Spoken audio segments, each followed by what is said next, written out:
everybody. So on Wednesday, I went to the oncology department at the hospital. It was my first meeting there. I met with 2 doctors who will be working on my team, as well as a bunch of nurses. So I thought I would kind of explain to you what happened, and just to give you an idea, and also kind of the questions that I asked before, and I hope it helps you. So basically, when I got there, I went through COVID registration because right now it's a pandemic and it's probably the worst time to get diagnosed with cancer, but that's fine.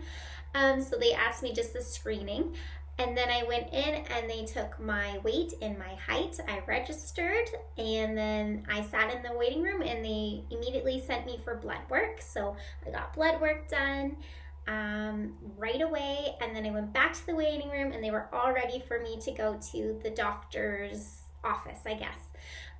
So the examination room. So when I got there, I met with my hematologist, so the blood doctor specialist. He was great. He was giving me a ton of information. Like, my brain was kind of exploding. So thankfully I was able to take one person with me. So I took my mom with me. I was a little worried that I wouldn't be able to just because of COVID right now. So thankfully she was there, and she was busy taking notes the entire time. So I just smiled and nodded and just listened, and she would type away. So that was super helpful. So if you're able to bring someone else with you, I really suggest doing that. I've heard of other people asking to record the conversations, and that seems to be helpful too. So when I got there, he was able to pull up my blood work already, like super fast, and he kind of went over that with me, which was actually, I think it was really good. I think it seemed to be good anyways. Then he did a physical examination of me. So he was looking for swollen lymph nodes, I believe, elsewhere in my body.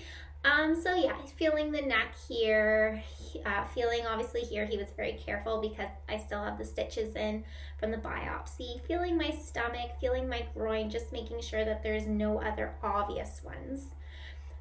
He went over a little bit of my history. So I should mention too that because of COVID, they're trying to decrease, obviously, interactions at the hospital. So I had the nurse call me on Tuesday, so before my appointment, and she asked me a ton of history questions about my symptoms and whatnot. So I probably talked to her on the phone for about 25 minutes, and normally that would have been done then in the doctor's examination room, but because of COVID, they wanted to get it done on the phone, which actually was kind of nice. It broke it up a lot.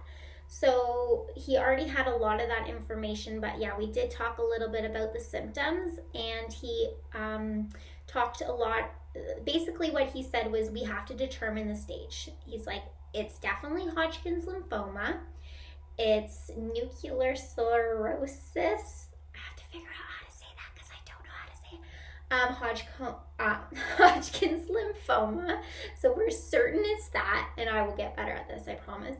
But we're not certain the stage, so we don't know how far it has spread in my body. So he said, basically, we have to figure that out before we can figure out chemo and treatment. So I did ask him a handful of questions. My mom and I actually sat down together, and we tried to come up with questions that we wanted to ask the doctors. So she had a list, and then I had a list, and then we combined them together.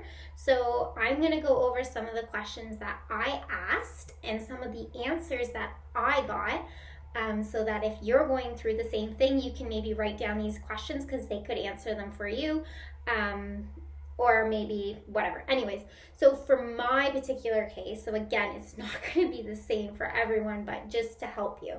So one question that was super important for me to ask, and this is very private and personal, but here we are, was about my fertility. I was really nervous that chemotherapy and potentially radiation was going to cause infertility, so I wanted to look into freezing my eggs.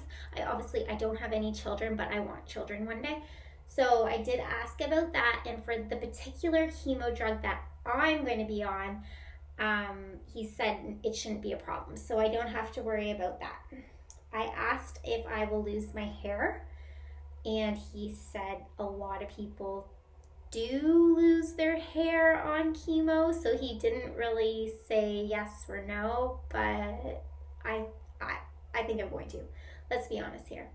I asked him about microblading my eyebrows, and he looked like I was an alien and had no idea what I was talking about. So that didn't go very well. That's okay. I asked him when he thought it started. So he thought it started maybe at the end of June. I asked how many rounds of chemo. Again, he doesn't know that answer yet. I asked if it will all be done at Barrie, and everything will be done in my local hospital except for the PET scan that I have to go down to Toronto for. I asked about COVID and social distancing and whether or not I need to be careful like with who I'm seeing. And he basically said use common sense because it's COVID-19 right now and I can't catch COVID. That would be really bad. I have to have a really strong immune system for chemotherapy. So just being really careful not to pick up stuff. And then one really important question that I asked, which I was actually told by different oncologists, a family friend to ask, was just, is there anything else that I should know that I don't know already? And then that just gives them more opportunity to talk a little bit more. And sometimes he was answering questions that I didn't even ask throughout it. So I would ask that. I did ask him to give me a ballpark figure on how long he thought I would be off work for. I'm a teacher. My principal needs to know if he hires someone, how long they're going to be there for. So again, he didn't know the timeline. His guess was 4 to 7 months, but even that was super helpful for me just to know that I could tell my principal, hey, it's looking like it's in this. It's going to be within that time frame. We don't know. But that helped. So anyways, a lot of just really broad questions and answers because they need to figure out my stage before they can answer more of the questions.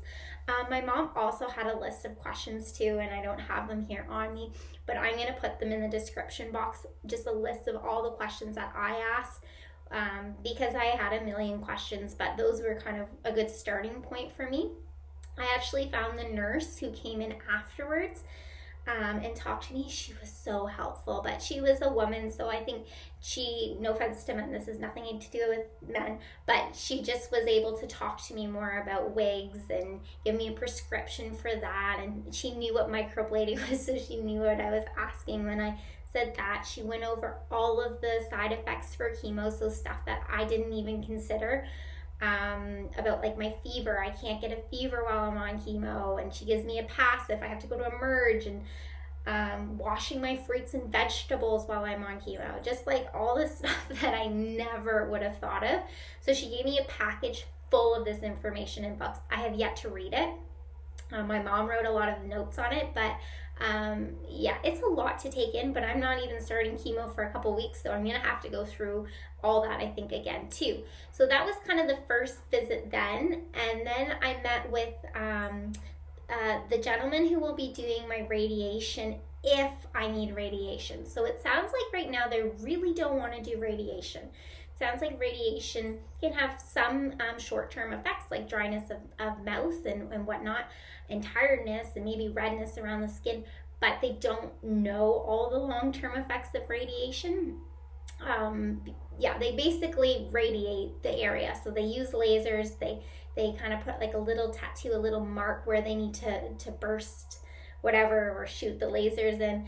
But the thing about it is obviously humans are controlling it. So there are machines, but humans have to line it up. So there's a lot of room for human error too. So they just don't want to hit like my thyroid, for example, or any other things around this area. So they would rather not do radiation, but again, it determines on the staging. So it sounds like I'll first start chemo, then I'll go for another PET scan, and then they'll decide if they do radiation or not. So I met with him and he was excellent. He gave me a whole history lesson on radiation. So again, a lot of information. Was really happy to have my mom there to be able to write all the notes down and ask questions that I wasn't really thinking of. I was kind of like a bit overwhelmed and just soaking it all in, just smiling and nodding. So it was really good to have her there.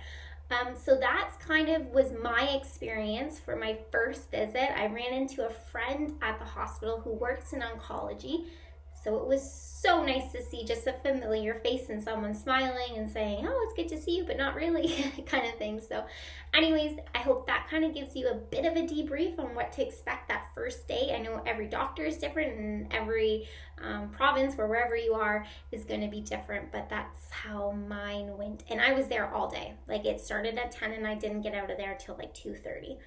So it was a lot of information, but very important. And I have a great team working with me, so that's awesome. Anyways, hope that helps.